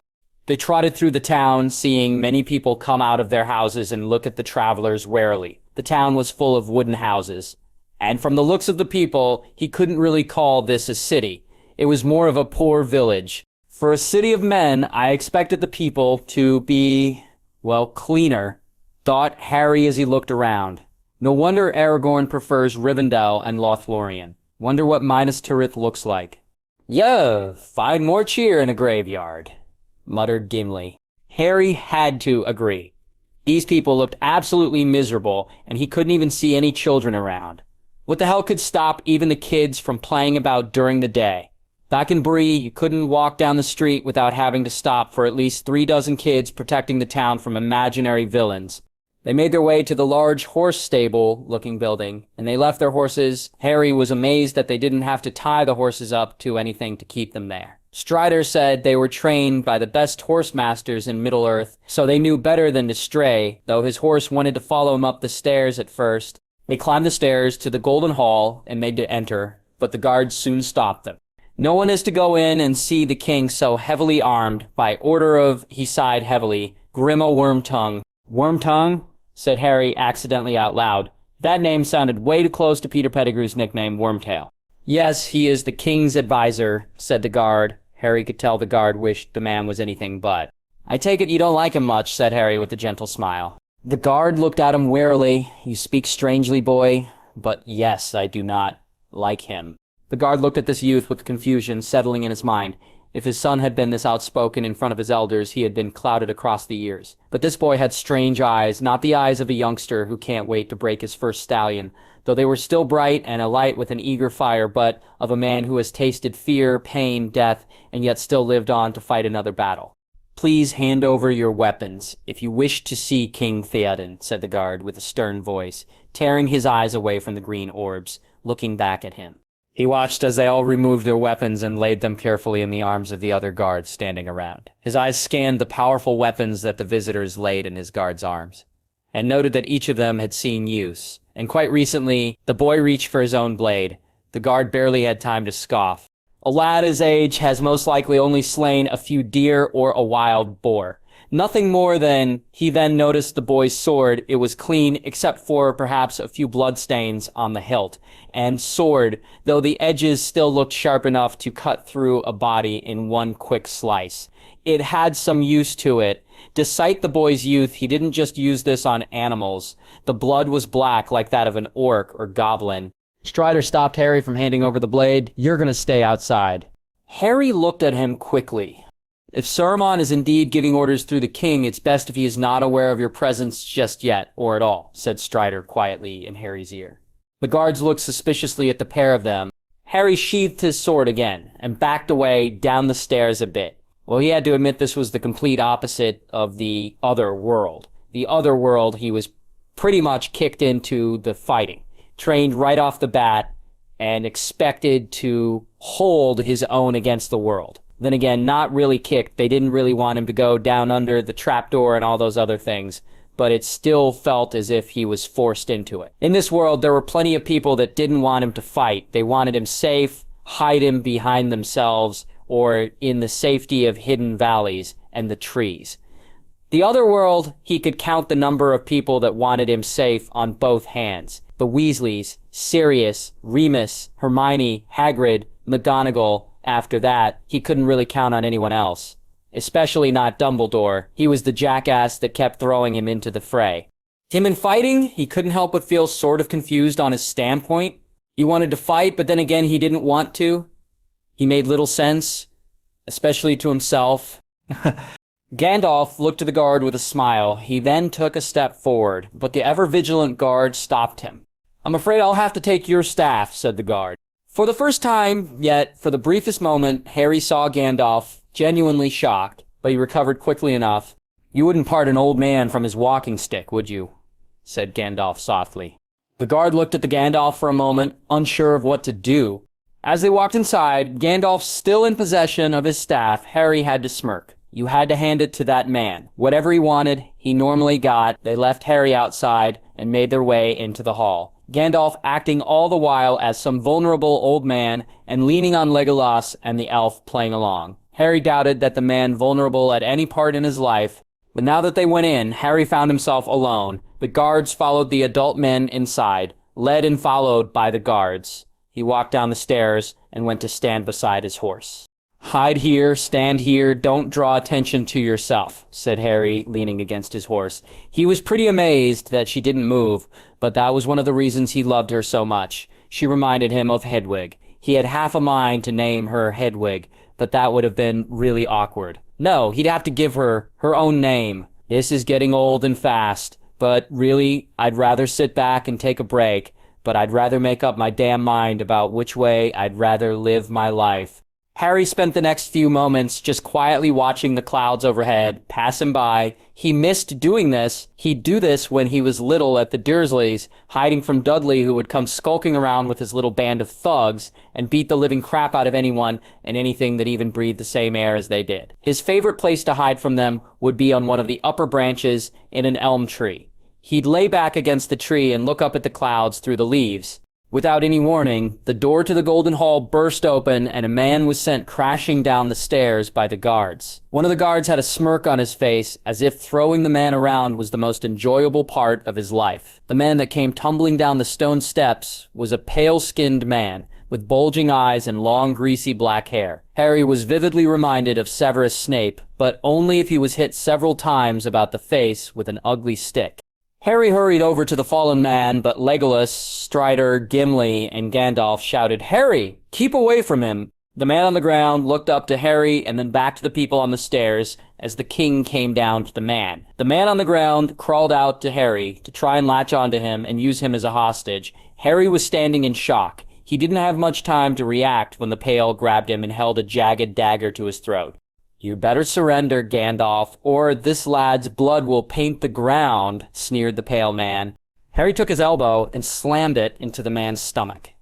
The man doubled over in pain and accidentally dropped the knife. In the confusion, Harry pulled away from the man, and as he did so, he pulled the sword from its sheath and pointed and held it right between the man's eyes. The man looked at the boy fearfully.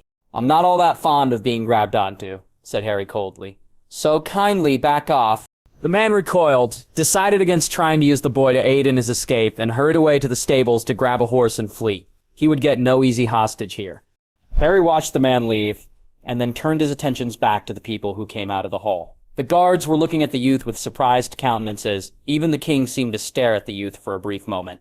Harry looked back at the king. Interestingly, he didn't look like he had his mind taken over. Sure, he moved a bit wobbly, but other than that, he seemed fine. He expected him to look really sick. But then again, Ginny didn't look like she was on her deathbed when Riddle possessed her, at least not until the end.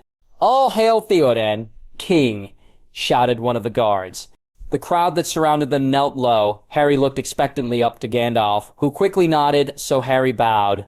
He stood up only when Gandalf and the king came down the stairs and walked out the city walls. Legolas, Gimli, and Strider came down to Harry. "What's going on?" "His son has passed on, that is what the guards say," said Legolas, watching the men leave the city. "Gandalf is taking King Theoden to his grave." "What about that madman?" asked Harry. "He was a servant of Saruman," said Gimli gruffly. "Glad you decided against using those stones." "I was thinking of using them, but I didn't want to answer to you fellows," said Harry with a smile, "especially after you told me not to." "Good call," said Aragorn with a smile. "You're starting to sound like me," said Harry with a laugh. Voldemort rode as swiftly as he could, pushing his horse onwards without relenting. For almost an entire night and day they rode, not stopping for hardly a moment. He did not care if the beast under him was tired, hungry, or thirsty. He had to find Potter and show him the prize he had. Also to put some distance between himself and whatever other men clad in green and brown clothes. The first day, he saw men come riding up to them, calling for him to halt, but Voldemort was surely not going to. He took a firm hold of his staff and brought it down in a sweeping motion. He had so far only managed a few effects from the staff, but that particular motion was enough to cleave trees in half, sending them to the ground. The bodies of 3 rangers were much thinner and were easily dispatched. The sun was beginning to set and darkness was starting its slow creep across the land. The Dark Lord of his own separate world looked down at the sack that was draped in front of him. The sack was now moving furiously. The thing inside was struggling to get out. He pulled on the reins to stop the horse in order to put stop to the stupid wench from struggling. He strolled around the immediate area, grabbing twigs, branches, and other items of combustible fuel. He threw them down on the ground, and then he reached over the beast and ripped the sack off the horse's back and dropped it unceremoniously to ground. He took a hold of the staff and pointed it down on the small pile of wood. A spark flashed out of the end and a fire started up. He took it into the bag and pulled it down forcefully, and out popped Anya's head. Her mouth was gagged, and her hands were tied and held to her breast. She glared at Voldemort in the firelight. He only replied with a chuckle. "You know, you should be thanking me. Back in my world, I would have killed you by now," said Voldemort cruelly. Anya's eyes widened. His world? Harry mentioned something like that when he was in Bree. Does Harry know this man? Did they come from the same world? You're correct, I do know him. And I thought it was very interesting that you knew him too, said Voldemort with a smirk. What? He can read my mind? And what did he mean by knew him? I know him, screamed Anya in her own thoughts. Reading your mind? I don't read your mind. I see what is in your mind, and there is nothing you can do to stop me. And as for the new part, I'm sorry to say that I meant what I said, for not long from now, I plan on killing that pesky little wretch, sneered Voldemort. Anya's eyes grew large. With you as the perfect bait, he'll come running to save you, he said, taking a hold of Anya's chin and forcing it up for him to look in her eyes. No, he won't, he can't, thought Anya in shock. You doubt me? I feel that I know him, much more than you ever will. His greatest weakness is his desire to play the hero, and you, well, every knight in shining armor needs a princess to save. Voldemort's high cackling laugh rang through the dark forest. As they traveled the next few days, Anya discovered that the horse that bore them over meadows, through forests, and past mountains could not be a normal stallion. No horse could gallop this fast or leap over the chasms that seemed to be a quarter of a league away. Most horses had a gentle side to them, but this one, much like its rider, was just full of pure malice. They would never stop, not even to rest. This man, this diabolical beast, and his steed would only continue on with their journey. Any hopes of the men of Bree or any more rangers finding her and rescuing her were pushed out of her mind. None of the horses in the area could match this man's hellish beast. It would take them 3 days to get as far as they did in one single day. One day, a week after she had been captured, as they galloped through a thick forest well beyond the Misty Mountains, she began to plan a means of escape. She wasn't draped over the front part of the saddle anymore, but sitting side saddle in front of the devilish man and hanging on to the mane of the horse. When they slowed down to get through a tight patch of trees, Anya slid out from under Voldemort's arms, landed on the ground, and ran down the path that she had just come from. "Blasted girl," hissed Voldemort as he turned the horse around and galloped after her. "She'll pay dearly for this delay. Now just let me for a whole ass week. I will be somewhere else with a margarita in my hand. Probably, but anyway, no new videos for a week, so try and stay out of trouble while I'm gone." As Harry was in the kitchen of the Golden Hall of Edoras, he turned his head. Something was wrong. He could feel something stirring in his heart and causing him to worry. If he had to hazard a guess, it was the same sort of jolt that he got from his scar. It was sort of shocking to feel the pain coming from another part of his body. "Something wrong, lad," said the voice that originated from the sword. "I'm not sure. Something that doesn't feel right," thought Harry. "Does it remind you of something?" asked the voice. "Something that doesn't mean good news for anyone," thought Harry. "I'll tell Gandalf and Strider about it later when I see them." Harry continued on with his cooking in the royal kitchens. There were 2 children that came to Edoras, and they looked completely exhausted. They had rode up to the gates of Edoras on a very large horse. The little girl looked absolutely terrified, and the little boy was nearly out cold from exhaustion. Harry helped Gandalf and King Theoden with the 2 children, and carried the little girl as the King of Rohan carried the boy into the Golden Hall. While the children rested in the throne room, Harry offered to go down and make the children a hot meal. Harry looked around the kitchen. He could see a large amount of fruits and vegetables, some large pieces of lamb hanging from the kitchen ceiling, and even some jars of honey and barrels of apple cider. He smiled. Everything he would need was right here. He took some of the honey and covered a pair of leg of lamb with it, then sprinkled it slightly with some salt and pepper. He placed it in the large oven along with a lattice-crusted apple pie. That way they'd both be done for the kids. In a large pot, after the lamb was done cooking and the lamb's juice was poured into the pot, he added some cider and a little more honey. He heated the concoction until it began to boil, and until the sauce was finally ready. He then sliced the lamb up onto a few plates and spooned the sauce over top of it. He asked one of the serving maids for help, and they both carried the food up into the hall. He placed the plates of food in front of the children as well as the pie and smiled. "There you go. You guys look like you could use a good meal," said Harry with a smile, as he pushed the plates a little closer to the boy and girl. The little boy and girl looked at the food nervously, then they slowly brought the food to their lips. When they both began to eat the food, their eyes lit up and they began to eat quickly. "I take it you like it," said Harry with a smile. Strider, Legolas, and Gimli came over quickly and looked at the plates of food. Harry smiled to them as well. "Don't worry, I've got plates here for you too." He lifted the plates up to them and beamed as they began to eat the food eagerly. "It seems the youth is a decent cook," said King Theoden with a warm smile. "If he has a spare plate or two, you'll see for yourself," said Gandalf with a chuckle. "Harry, do you have a plate for the king and I?" "Sure thing," said Harry as he picked up another 2 plates of food and walked it over to them. "It's the fastest thing I could come up with." The king brought the fork to his lips and took a bite of the strange-looking dish. He could hardly believe the flavors that exploded in his mouth. It was a wonderful medley of lamb, apples, and honey. Just where did this boy learn this trade? King Theoden looked at Gandalf in shock and amazement. Gandalf, while he enjoyed his own dish, chuckled warmly. It's true, his abilities in the kitchen are not outdone by no one, but that's not his most special quality. "And what's that quality?" asked King Theoden as he watched the youth interact with the children and made especially sure that they ate their fill. "He has a certain knack for capturing the hearts of those around him. He is quite precious, especially to myself and to the elven lords Elrond and Celeborn," said Gandalf. "And he was allowed to leave the elven realm," said Theoden in shock. "I have thought that the elves keep whatever is dear to them close to them.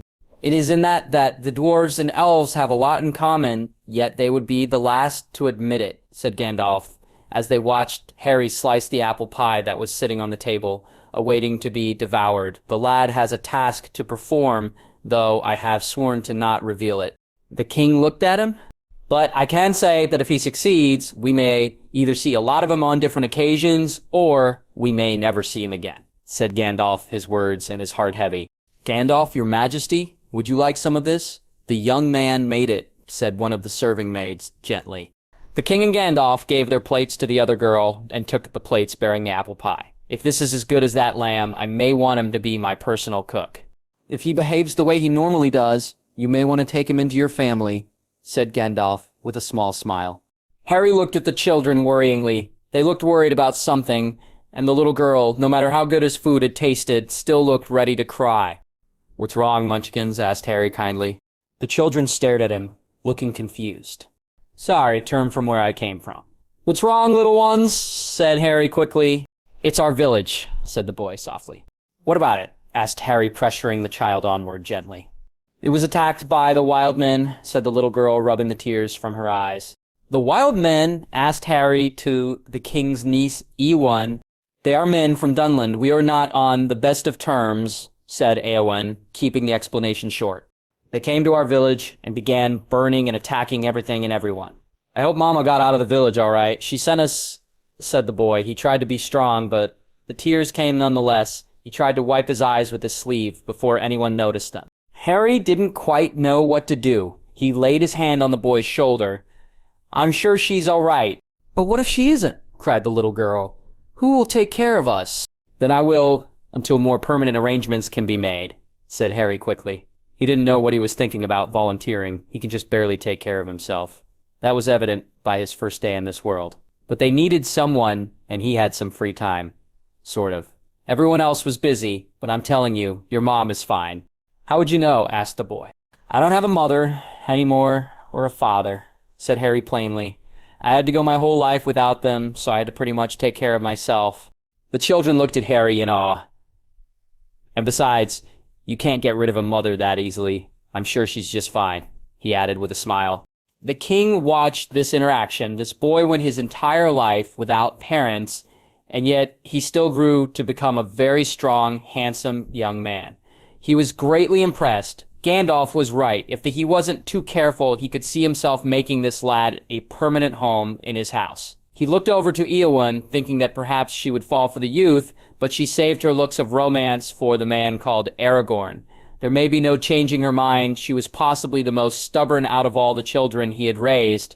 But with this new information about the wild men of Dunland attacking his people, he had to act, but he wouldn't risk open war with the White Wizard Saruman, especially with his Uruk-haias. Despite his mind and body being controlled, he could remember the stories that his nephew Omer and son Theodred had told him. But with his son gone to the halls of his fathers and amid apparent treason, he didn't have the strength to fight. Eomer is still loyal to you, said Aragorn to the king. He will come to your aid. By this time he will be days away, said Theoden somberly. I could go after him, said Harry quickly. All I would have to do... No, Harry, the skies are not safe for any bird that is not under Saruman's control. There is no way to stop the Uruk-hais from shooting you down with their arrows, said Gandalf. What do birds have to do with the lad going after my nephew? Asked the king, wonderingly. Never mind, your majesty, said Gandalf. I will go after Eomer. King Theoden nodded. Lead him to Helm's Deep. That is where I will take my people. They will be safest there, said King Theoden as he walked to the doors of the hall. Phoo, muttered Gandalf. Why is that? Asked Harry. Theoden is leading his men right into a trap. Grima Wormtongue is sure to tell Saruman what the king would do with such a circumstance. Overlooking him, said Gandalf shortly. Is there nowhere else that the people here can go? Asked Legolas. To be honest, there is no place else. But it is still a trap, said Gandalf as he strode swiftly out of the hall with the remaining fellowship close behind. They strode out to the stables of Adoris and down to the pen with Shadowfax and Harry's horse. I will ride as fast as Shadowfax can take me to Ymir. On the third day, look to the east. He climbed onto Shadowfax. Before he left, he looked down at Harry. Refrain from using the stones, unless you have no choice. He spurred Shadowfax out of the stables and left the city of Adoris behind. Harry watched as the old wizard galloped away. It wasn't until Gandalf was almost a white speck in the distance that he remembered that he forgot to tell him about the feeling he had down in the kitchens. He will find Eomer, not to worry, said Gimli gruffly. I'm not worried about him finding Eomer. I'm more worried about the battle that is coming, said Aragorn quietly. He looked at Harry as he spoke. I agree, said Legolas. Hey, said Gimli, nodding. Back at Hogwarts, Dumbledore buried his face in his hands. He felt as old as he really was for the first time in a long time. Every day since Harry had been struck down, the guilt and regret that weighed heavily on his heart increased. All he wanted to do was to hold Harry in his arms, beg for his forgiveness for all the trials he had put the poor boy through, and promise him that he would no longer fight alone. He felt terrible. He couldn't go to the boy's aid and warn him about the arrival of Voldemort in that world. If Voldemort managed to catch up to Harry, wherever he was, then the results would be disastrous. It was all up to the king and Harry now. Sirius and Remus sat on either side of Harry, just watching him. Hagrid was taking a bit of a break from guard duty and spending some time taking care of Buckbeak. Hagrid should consider taking a week-long break, as should you, said Remus gently. I can't leave him, said Sirius. Not even for an hour? Asked Remus. I want to be the first person he sees, said Sirius firmly. Remus stared, but then he smiled. Okay. Suddenly the door opened slowly, and Ron's head gently peeked out. He came slowly into the room and sat in a vacant chair beside Sirius. How's he doing today? Asked Ron. About the same. How are you doing? Asked Sirius politely. About the same, said Ron. You remember what Dumbledore said about Harry becoming king? Yeah, what about it? Asked Sirius. I sort of hope he does take the throne, said Ron. Why'd he say that? Asked Remus in a shocked tone. I can't think of anyone better to become king, said Ron simply. Sirius and Remus opened their mouths, but then shut them. He had a point. Harry was a kind soul, and the world could only get better under Harry's watchful eye. If he were king, he'd whip the ministry in shape, said Sirius, with a smirk. So knowing him, he'll fight, kick, and scream to avoid being crowned, said Ron with a smile.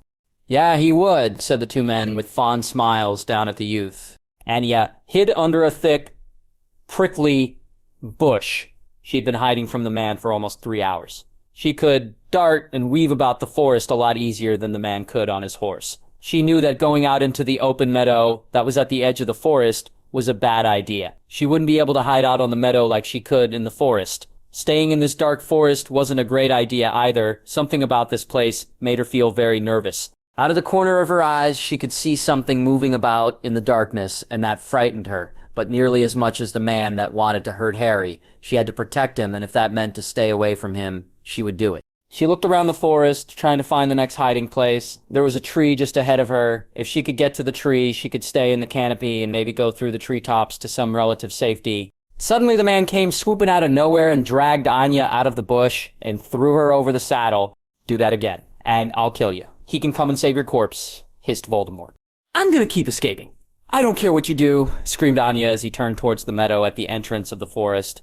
He didn't want to have to hunt this little wench again in the woods. You will care if I have to catch you again, growled Voldemort.